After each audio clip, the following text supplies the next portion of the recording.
So a funny story. My wife told me not to wake up the baby. So here I am. I'm in the downstairs living room, and now the baby's awake.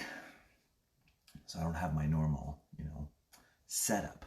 But that said, I told my wife, well, my Bible's in there.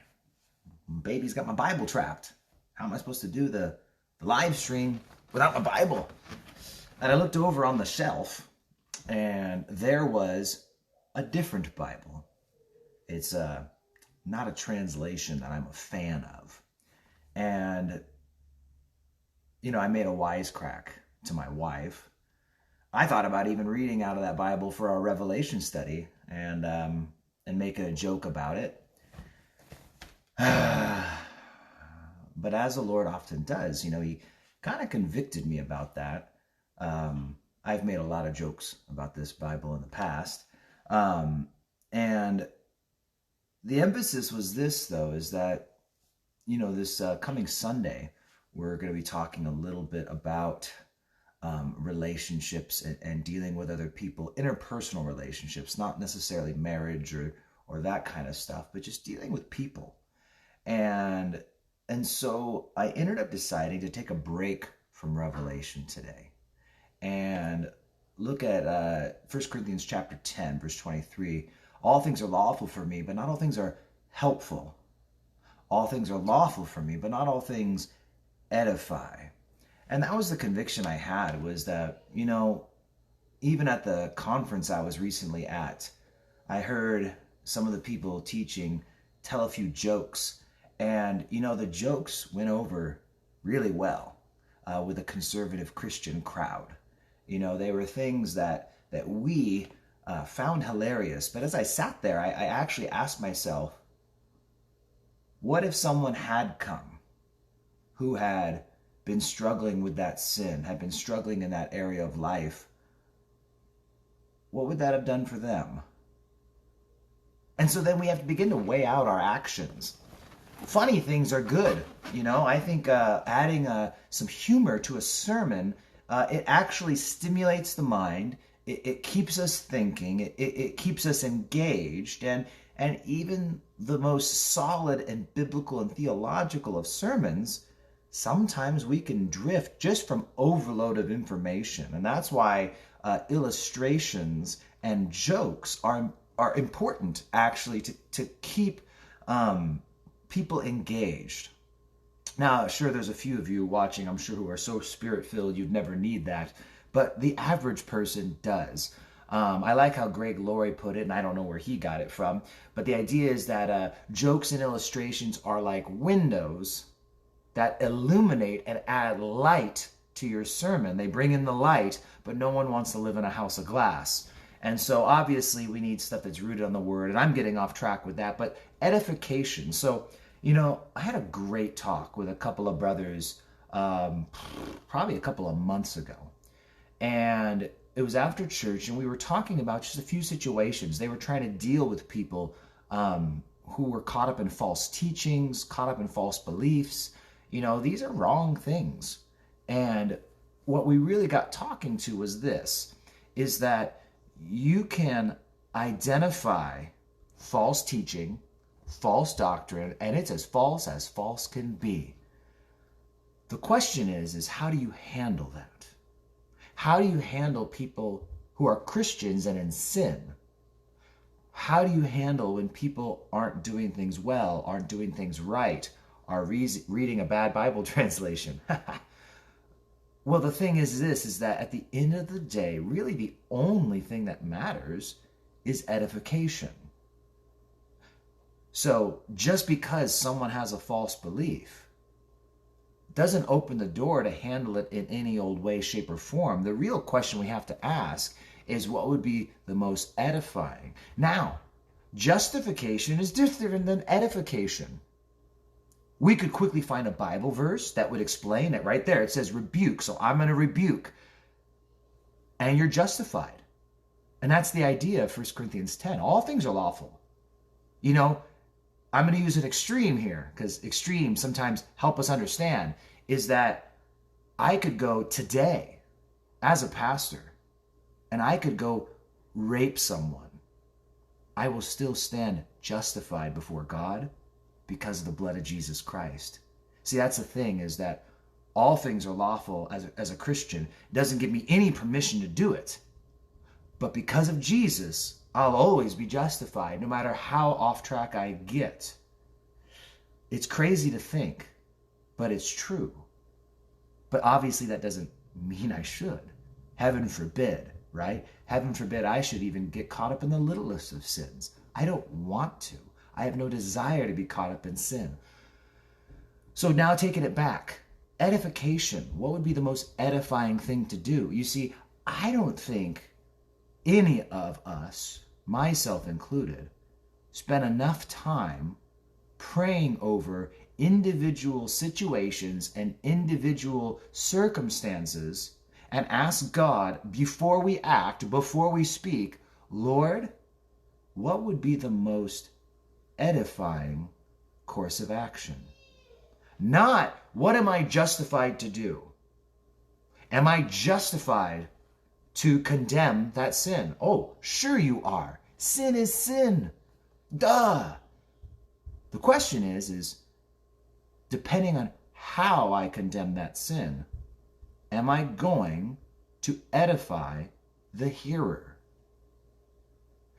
I can hold up a picket sign and stand on a street corner with facts, biblical truths. The question is, at the end of the day, what I put on that sign, is it going to be the most edifying thing? You see, that's another thing then, is what's the most edifying?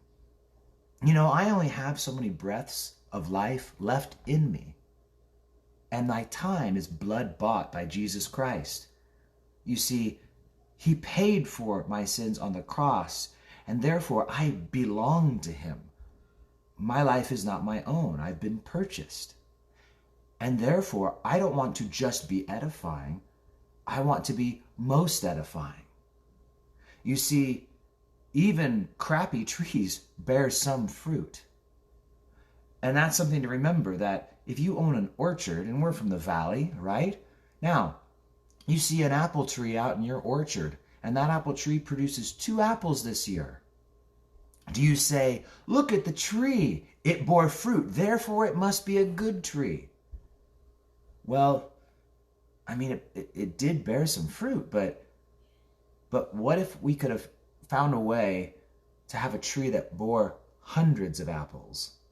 Wouldn't that have been better? And that's kind of the idea, is I could have told a joke to kick things off today, and I would have gotten some laughs. But what if you read from that Bible translation? Now, what about explaining to them it's a bad Bible translation? Don't they need to know that it's not a very good Bible translation? Sure. And don't you think it'd be more edifying to correct them in a loving and concerned way rather than just making a joke out of it?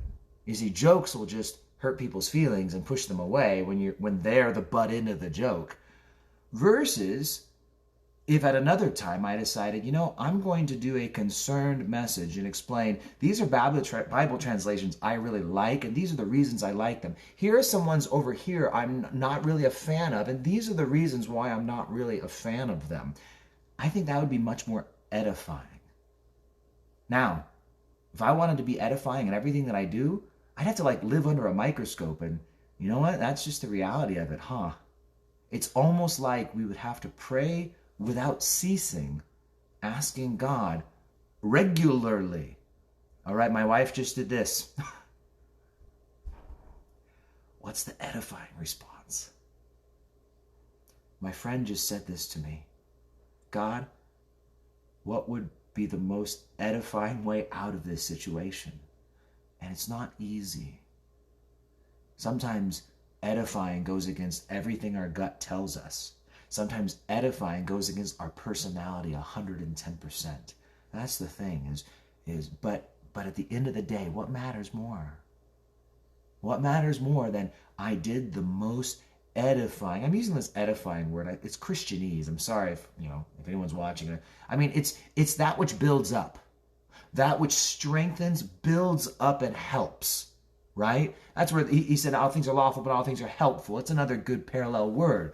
I mean, at the end of the day, I can justify my actions, but if I truly come back and examine, was it really the most edifying thing to do? And you have to really check your heart.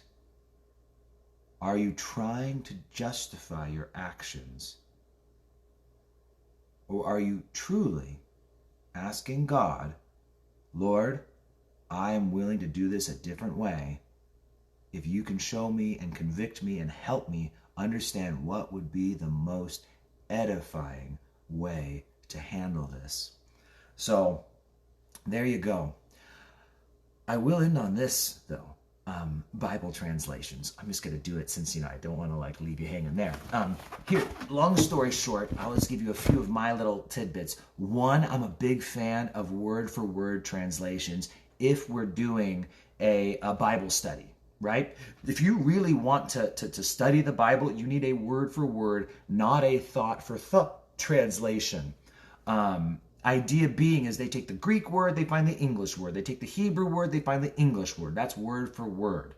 But on the flip side, a non-word for word translation is where they might take a sentence or even almost a paragraph and then try and translate that all together. It will be less accurate, but I often advise the New Living Translation for people who aren't avid readers. It's a very low reading level, so it's very helpful for understanding, but it's not very accurate. That wasn't the Bible I was going to pick on because I advise that Bible all the time. People I know who struggle with reading, I highly advise the New Living Translation. But for people who, most Bibles, even the King James is like an 8th grade reading level. We're not talking about mind-blowing rocket science. You might have to look a word up every now and then, but New King James, that's my Bible. I like it for many, many reasons, but there's other good word for word. The ESV is a solid Bible. The NASB is a pretty solid Bible. There's reasons why I favor those a little less than New King James, but it's not a huge thing. It does get back into some Greek manuscripts and some interpretive stuff. But by far and large, New King James has always been my favorite, with the King James probably being my second favorite. Then the New Living Translation being my third. Because in my mind, I figure I like the King James, but sometimes I like the old King James. It's got some good stuff in there that the wording sometimes just hits home a little better. And New Living, I figure if you can't handle the New King James, then read the New Living Translation. But there's tons of great Bibles out there. But main thing is this, some Bibles are much more thought for thought, and they're not as accurate. And sometimes it does paint a different picture about what you're reading. And even the New Living Translation can do that. But again, I at least have one in my repertoire of Bibles, so that if someone really does need the help just reading the Bible. And I will close on this thought. David Guzik once said, the best Bible translation is the one you will regularly read. So, as long as you're reading it, that's better than nothing. Minus a few of those really whacked out Bibles. Enrique mentioned the Passion Bible earlier, and yes, it does have some serious, serious flaws. I'm not picking on anyone or telling jokes. I'm just saying the truth. It puts words that don't belong there. So, thank you for mentioning that one, Enrique. Love you guys. I hope you apply this so that what I shared this morning is edifying. Take care. Share this message if you think other people need to hear it. Have a great day.